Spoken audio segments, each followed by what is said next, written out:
Hello guys, for today's video nga pala, gagawa tayo ngayon ng cocomelon theme cake po. Yung ginagawa ko ngayon dito guys ay naggaganache siya ako sa cake. Kinocoveran ko siya ng chocolate ganache para talaga siya ay matibay. Mas maganda guys pag magpo-fondant kayo, ang gagamitin nyo ay chocolate ganache para mas matibay talaga siya. So, yung ginagawa ko ngayon dito ay pinapalabad ko yung fondant para i-cover sa ating cake. Yung fondant nga pala dito guys na ginamit ko ay DLA. Binili ko lang siya online. Yung DLA naman guys, ang gandahan dito ay stretchable talaga siya. Tsaka malambot. Kaya lang sa sobrang lambot niya, kailangan mo nang maglagay ng cornstarch o kaya tylose kasi madikit talaga siya sa kamay kasi sa sobrang lambot niya. Ngayon, yung ginamit ko naman dito guys ay saklog na method sa paglagay ng fondant. Kung napapansin nyo, yung paggawa ko ng fondant ay hindi siya masyadong makapal kasi mayroon pa akong idodoble dyan. Mas maganda talaga guys pag mayroon kayong idodoble na design, huwag yung masyadong kapalan yung fondant para hindi siya ganun kabigat at hindi puro fondant na lang yung cake natin. Yan guys. So sa dandanan talaga siya. Yan.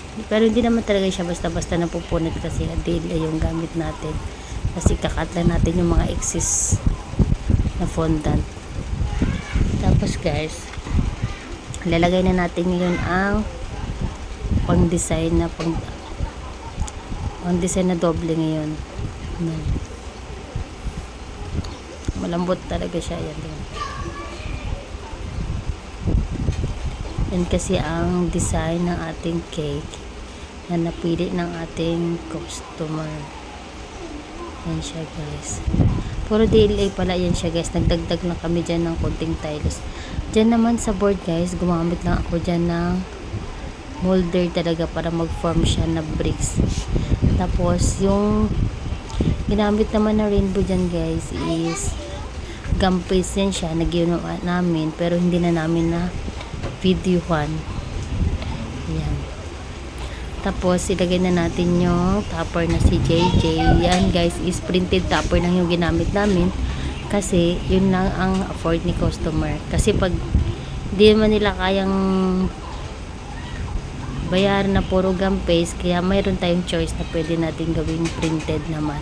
Pero itong mga topper, itong iba is gum paste and fondant talaga yan. Yan na. Tapos yung iba na lang sa katawan is printed. Tapos guys, ito na ang ating finished product. Ayan. Cocomelon theme. Ayan. Yan. Pang second birthday ng ating customer. Ayan na siya guys. Tingnan nyo. Diba maganda?